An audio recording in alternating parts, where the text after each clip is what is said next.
let's talk about Jimmy Addendum G. Mike thought of this excellent headline, by the way. Yes. So essentially, the reason why we have the word addendum in there is because um, the the clause in Jimmy G's contract is called Addendum G. Okay, so let me just read this. This is from the Athletic. Okay, the clause called Addendum G is a waiver and release. The clause says that without the waiver, Garoppolo would not have passed his physical to sign with the Raiders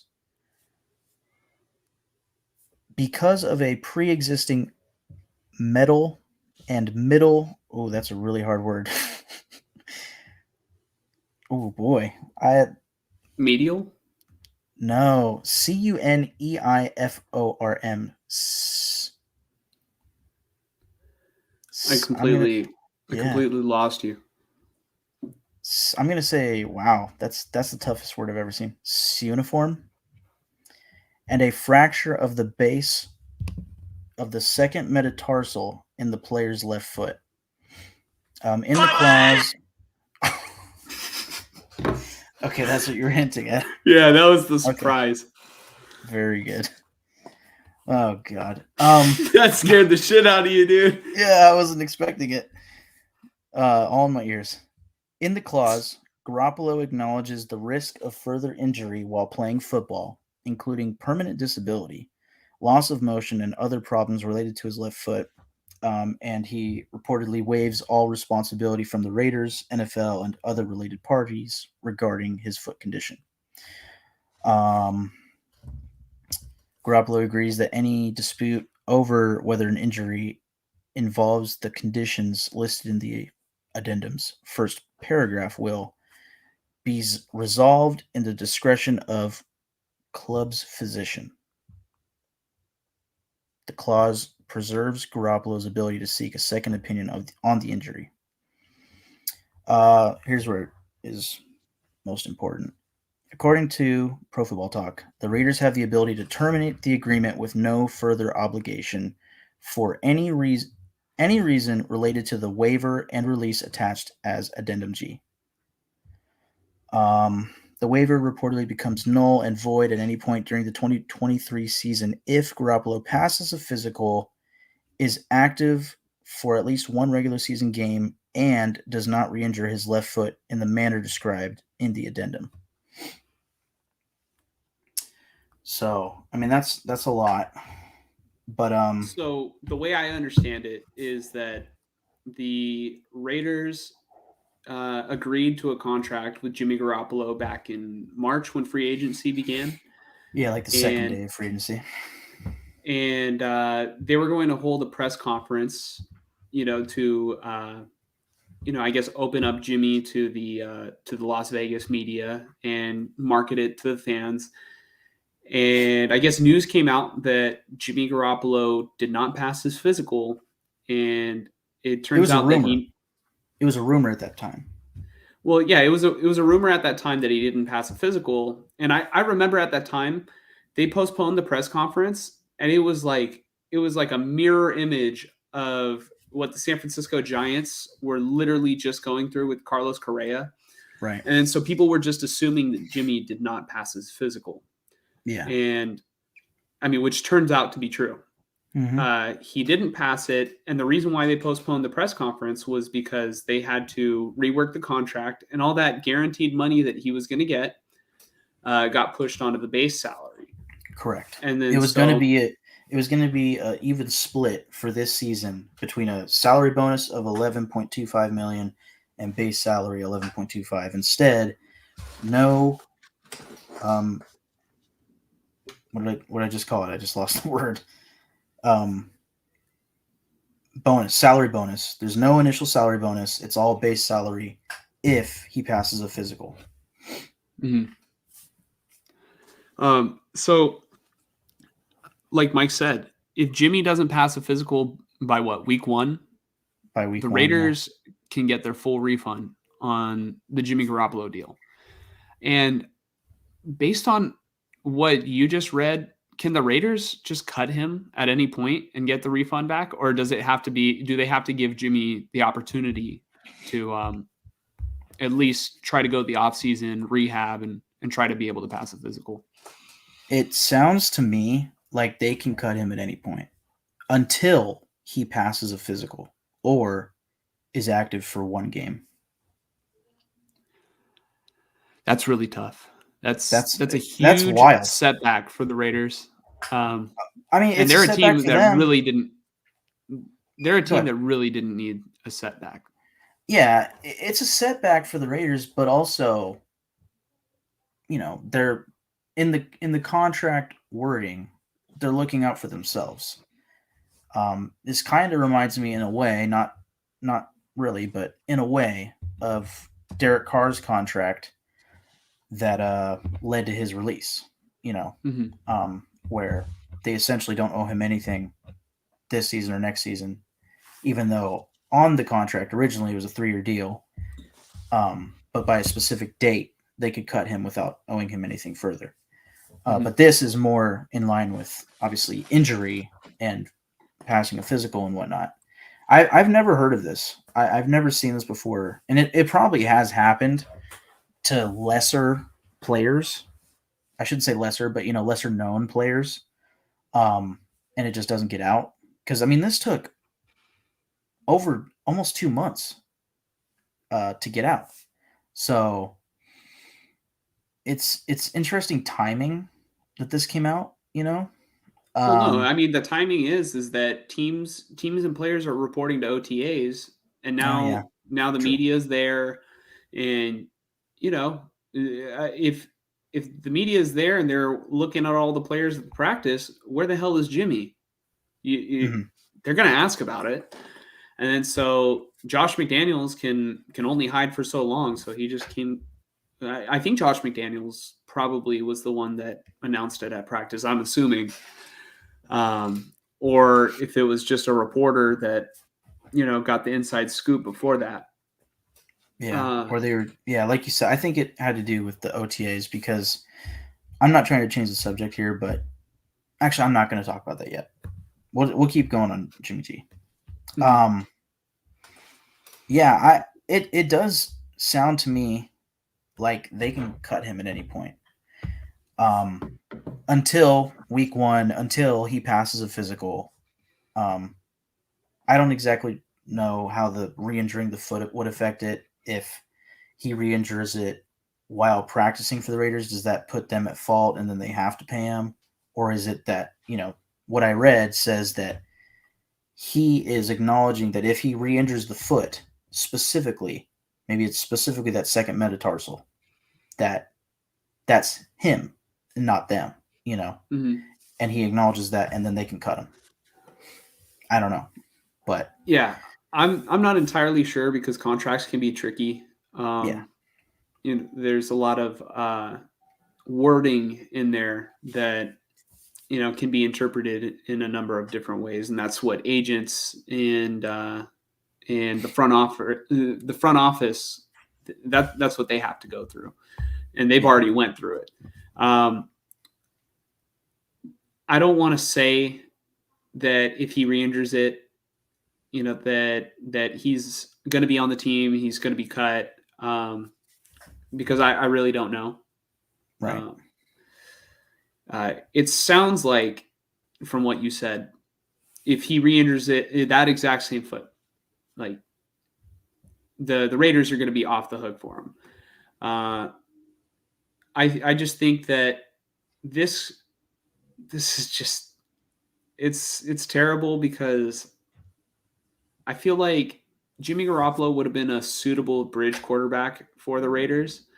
And I guess the idea of the season, this year was to build a new culture around a guy who has a high personality or, high character guy. He's very professional. And there's a chance that he might not even be on the team. Yeah. I think, yeah, you bring up a really good point because, I didn't know if we are going to talk about this, but just really quickly, there was the news last week or 2 weeks ago about Davante Adams, and in a an article came out where he said something along the lines of, I don't see eye to eye with where the front office sees the quarterback position.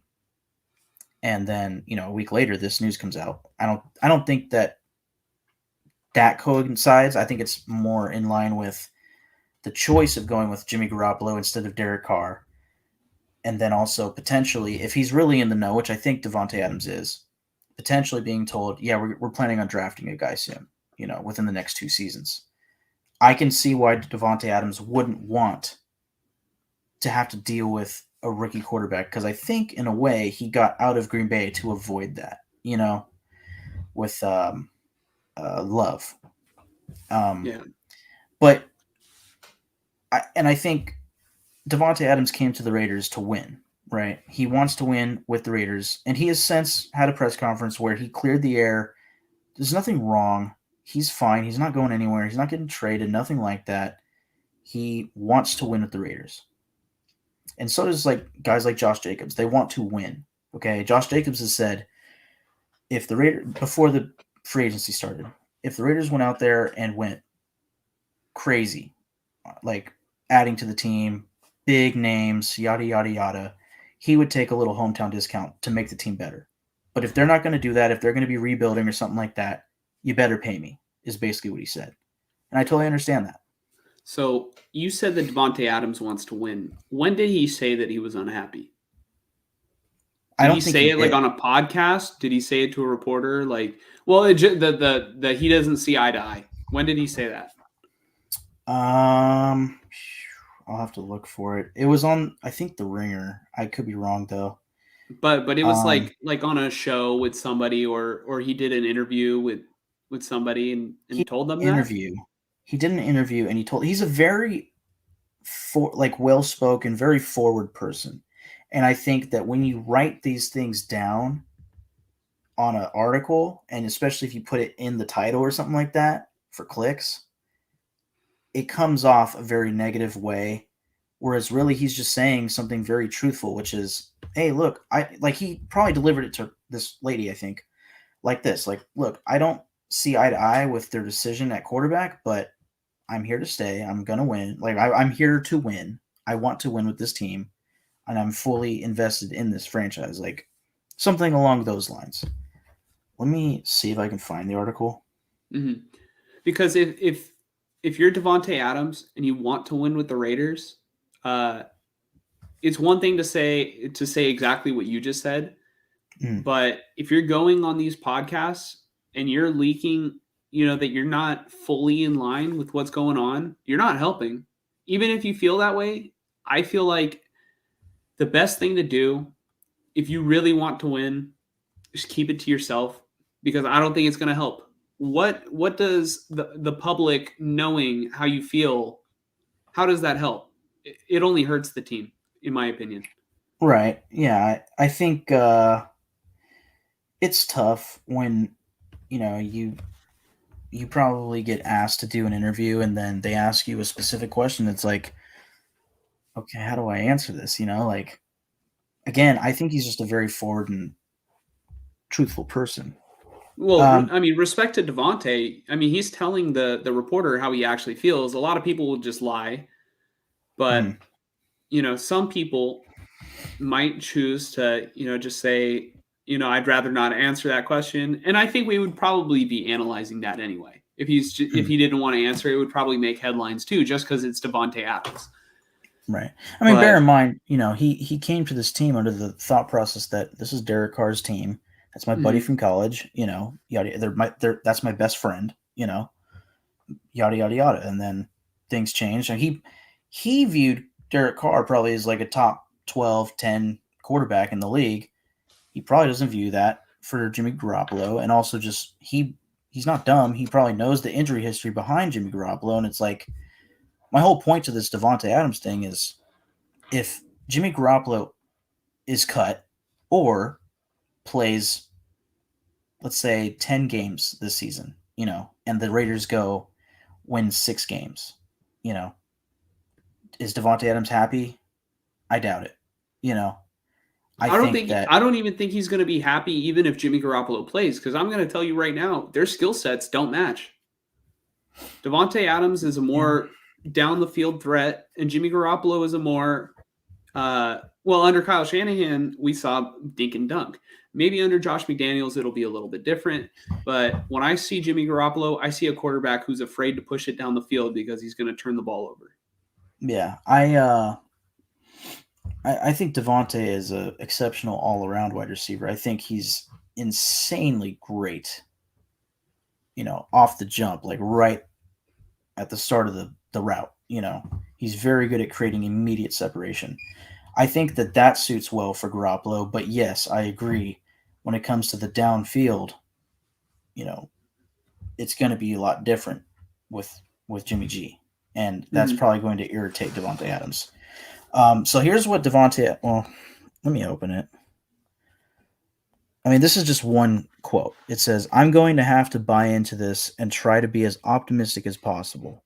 It's not what I expected to happen, but it's something that's the reality now." Let me see. I want to find the specific quote, though.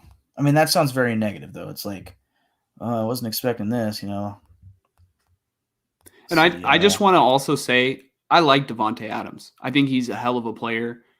I respect Davante Adams. I just also think that if a player does something that I don't agree with, I think people can choose whether to accept my opinion or not. But I don't think I don't think being critical is necessarily always a bad thing. And maybe if Davante ever sees this, which I don't think he will, because we're just starting our show. But let's just say later down the line, this gets pulled up or, something. Maybe he might learn something, but by that time, I'm sure he will have already learned, whatever. And Davante already knows more than me. So I'm not even gonna act like what I'm saying is something that he doesn't already know, because he's a very smart player. I think he's a smart person. He knows he signed the contract. He knows he's with the Raiders for the long run. And, I just think that my opinion is, if he came here to win, he should know that it was going to be a very hard feat. And, they didn't win last year, and he should have thought about the possibility that the Raiders might move on from Carr if they don't if they don't make the playoffs or whatever. That could have been discussed even before he signed his contract. I don't know if they would have told him the truth, but right. It's just all things to consider, because the NFL, at the end of the day, kind of theme of the show, the NFL's a business. Yeah. I think when you come into a new regime, you have to temper your expectations, and that goes back to what you said about John Gruden, and his tenure ending. It's like, it does make it harder for the team, because I think I said this in the first episode, when a new regime comes in, they want their guys, they want to implement their systems and all that. And there's usually a big upheaval in the roster, a lot of change. And it's hard to make those changes and win, And I mean, again, the thought process behind last season was, well, we're going to come in here and we're going to try to win with Derek Carr, Davante Adams, Chandler Jones, Max Crosby, Josh Jacobs, Colton Miller, et cetera, et cetera. But, the defensive backfield needed a lot of help and change, and the offensive line needed some change, and the linebackers, defensive tackle, so even quarterback, I would say, needed change. So here's what Adams said. Still, Adams has, this isn't what he said. Still, Adams has reservations about the Raiders' vision for the offense. This is what Adams said. In quotations, the front office think this is the best bet for us right now to put us in a position to be urgent, he says. We don't see eye to eye on what we think is best for us right now. And then he says later, I'm going to have to buy into this and try to be as optimistic as possible. It's not what I expected to happen, but it's something that's the reality now. I'm assuming Hmm. that's kind of about Derek Carr.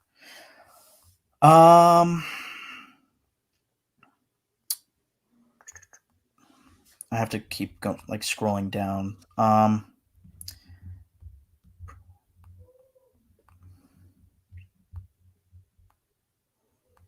Well, I'll just say this other quote just because it's like big and green.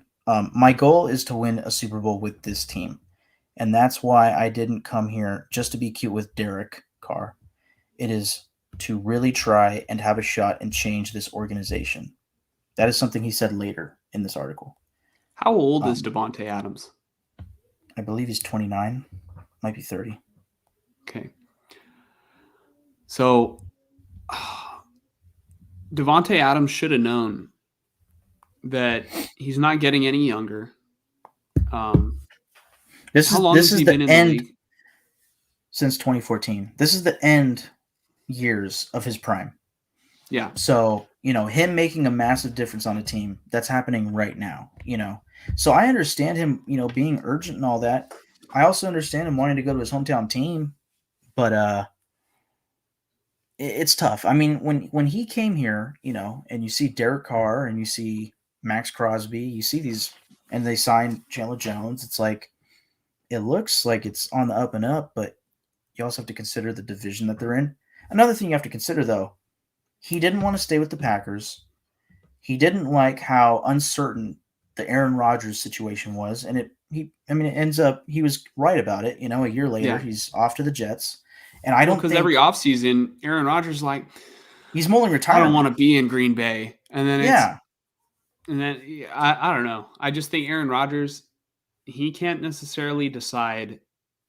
Uh, well, he does decide that he wants to keep playing football, but I just wonder how much he actually has interest of still playing. He looks happy on the Jets and he looks motivated. He looks more motivated than he has in a couple of years. So for hopefully sure. that's doing dividends for him. Right, but just as far as Devontae goes, I think what happened to him was probably the grass is greener on the other side type of viewpoint where he saw Yeah. the Raiders and it was like, that's my hometown team. Like, if I were in the NFL, I'd be like, I have a shot to get traded to the Raiders.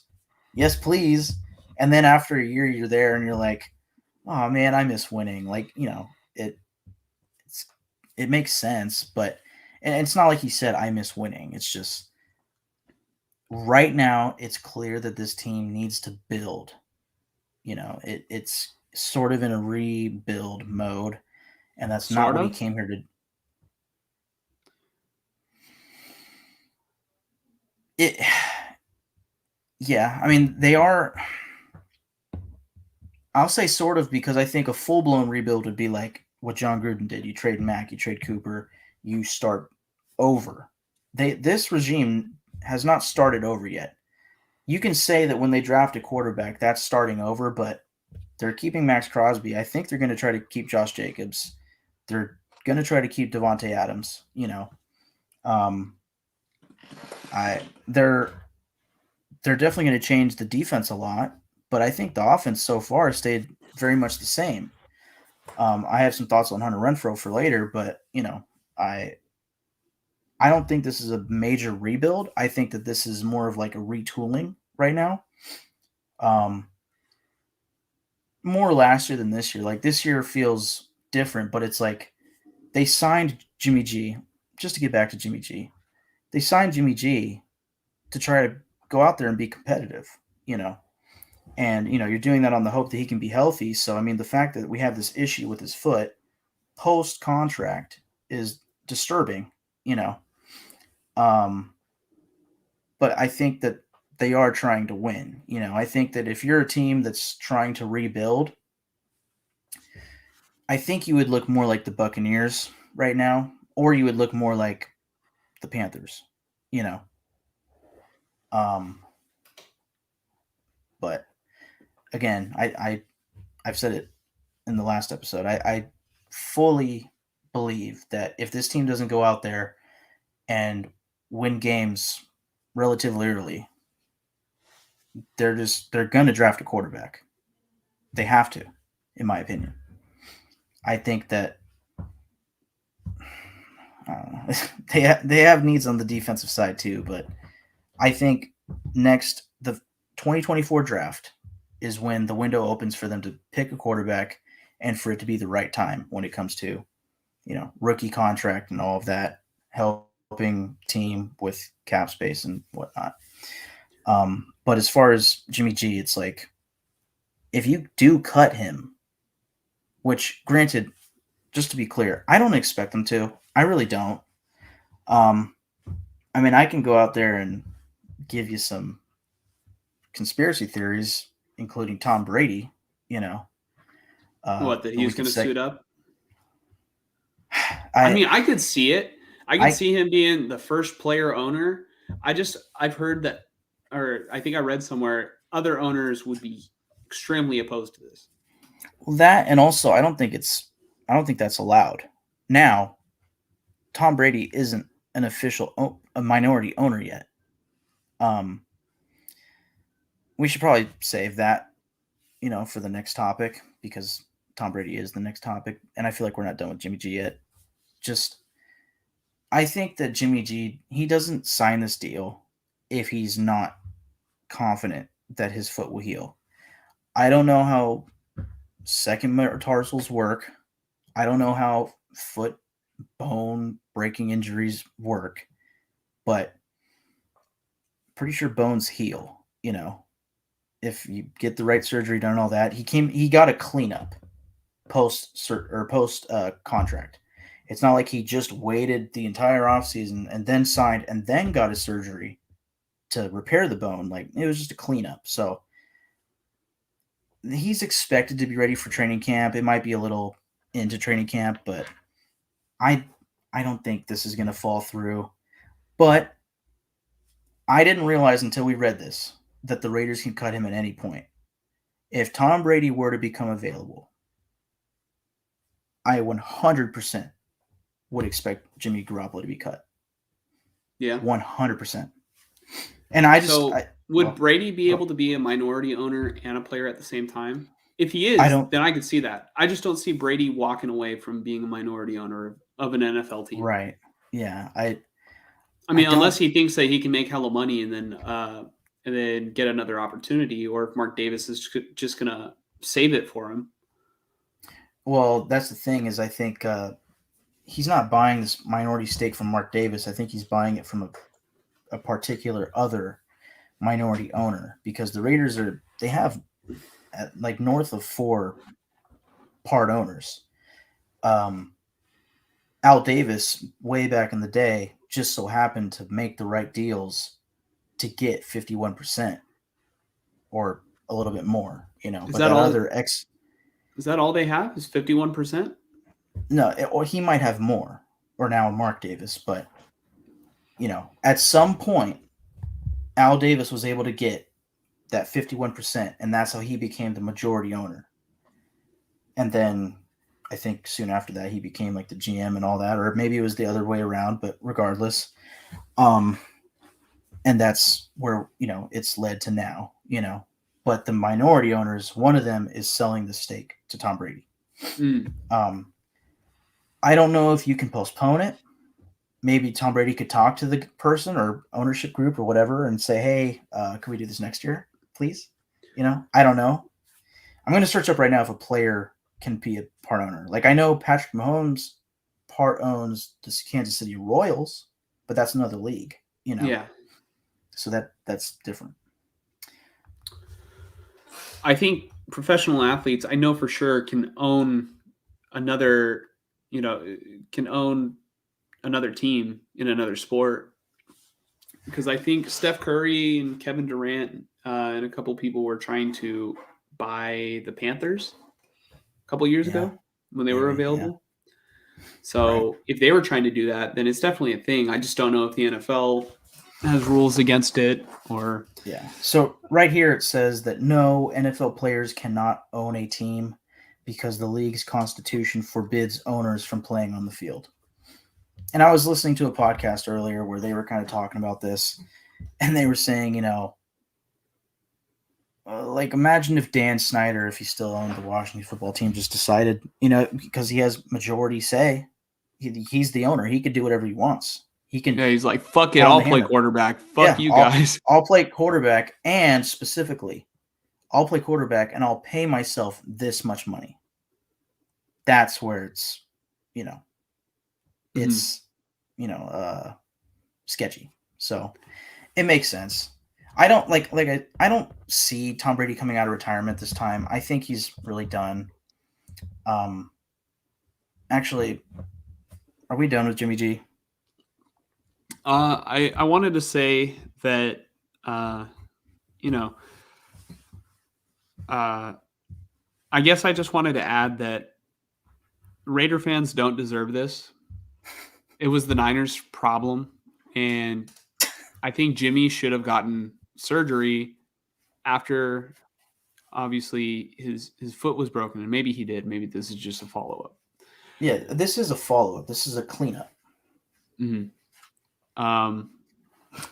It's really unfortunate that it happened, and the Raiders needed Jimmy to come in and help change the culture. I really think that that's one of the main reasons why they brought him in, because Yeah, Jimmy I G hadn't is thought a about that. downgrade from Derek Carr, and um, the Raiders, I think, are a team that just lacks guidance and leadership. Obviously they have Max Crosby, they've they had Derek Carr, but I kind of feel like Derek Carr, even though he's a better and more talented quarterback than Jimmy Garoppolo, I think that his relationship with the Raiders, it wasn't working out. It was unhealthy. It was just bad for both parties. They were bad for each other. It Right. got to that point. I I think Derek Carr agree. was bringing in loser mentality, because even Joey Bosa said that once you hit Carr, uh, he's not the same player after. He Right. he hears footsteps, that kind of stuff. Right. I agree to an extent. I think that from what I've seen, players from the Raiders really support Derek Carr. Players that have played with him, um, and they find him to be an exceptional leader. I think he does a lot of really great things quietly, you know. And I think yes, on the field, as far as Joey Bosa goes, like yes, that happened, and that was something that really irked me ever since his big fibula injury. He wasn't the same in the pocket, and I get the loser mentality aspect of it, but Because it's just, you've lost enough times on the same team. It's all you know. right, yeah, it's tough. I think that like I can say that I have felt for a while now that the Raiders needed to make a change at quarterback, while also in the same breath saying I think that Derek Carr was dealt horrible hands his entire career with the Raiders, Oh yeah, no, he had absolutely terrible horribly. defenses the entire time. Yeah, and then every time it looked like things were going up, it was time for a new regime. So it just it nothing is black and white. Everything is gray, and there are positives, there are negatives. I Actually, think everything is silver and gold. there you go, but I don't think that they're so horribly lacking leadership. I just think that at quarterback they needed a change, and like you said, there was so much losing and losing and losing that maybe that becomes a thing with the locker room. So you bring in this new guy who's been winning and winning and winning when healthy. But I will say, from what I've heard, as far as a leader goes, Jimmy G sounds like a guy who's barely available to people off the field, whereas Derek Carr is like, you ask him a question, he'll answer it. But again, there was a change that was needed. So if you're saying in the sense of winning and, bringing a winning mentality, I guess, then yes. But as far as leadership and lacking leadership, like I think Crosby is a fucking amazing leader on this team. Mm-hmm. His defense doesn't show for it, but I can tell that he is. And I think Davante Adams is another one. Um, I think Josh Jacobs is the type of leader that kind of leads by example on the field. Like he has the winning mentality. And I think Davante Adams as well. I think a guy like Hunter Renfrow is just one of those guys that doesn't say much. He just works. You know. And I think they have other guys like that too, like maybe Colton Miller. But they do need more leaders, and I do think again they needed to change at quarterback for sure. Mm-hmm. I have no doubt that when Jimmy Garoppolo puts on his, when he laces up his cleats, he's going to go out there, and the fact that he has so much experience winning, that's the mindset that he's going to be under. I think he takes it pretty seriously. Right. I don't know what he does outside of football that's so important to where his teammates can't get a hold of him. But for whatever reason, when he was a 49er, the locker room loved him. Right. They didn't want him to go. They didn't want the party to end. But yeah. That's what winning does for sure. But that's what winning does. Whenever he's on the field, you guys win. It makes sense that players would say, why would we change from that? Why would we do that? In the same breath, Derek Carr, on the other hand, while I don't think this is all Derek Carr's fault, and I'm acknowledging that Derek Carr is a better player. He's also more expensive too, which is another reason why they're moving on from him, because he's not going to be worth the money that the Saints are ultimately paying him. But you lose enough football games to where I think that your mindset can get hindered once you reach adversity early in a season, to where if you're not winning games, it starts to become just another one of those seasons. Yeah.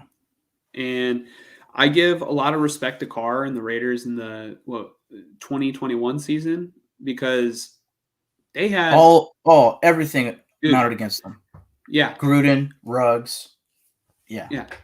It was a ton of adversity, and they battled, and they made it to the playoffs, and they became within a play of advancing against the team that eventually went and lost the Super Bowl. But still, I don't think the Raiders would have advanced beyond that.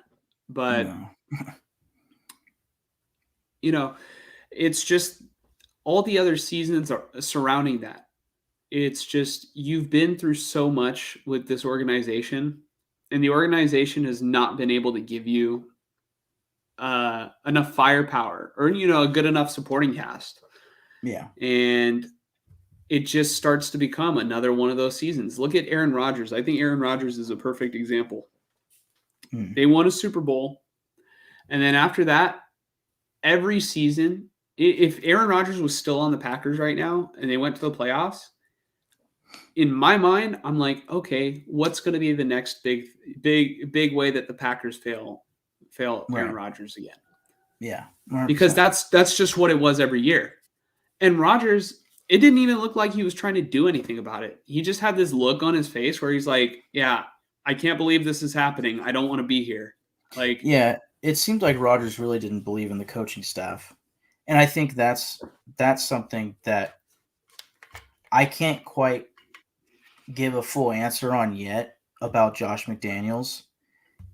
When you read into and you listen to Davante Adams and what he said, specifically in the press conference since the article where he says all that stuff about we don't see eye to eye, it sounds like Davante Adams has a really great relationship with the front office and Josh McDaniels. Like, I would like to think that Josh McDaniels is doing a great job with relationships and developing this team, however slow it might take.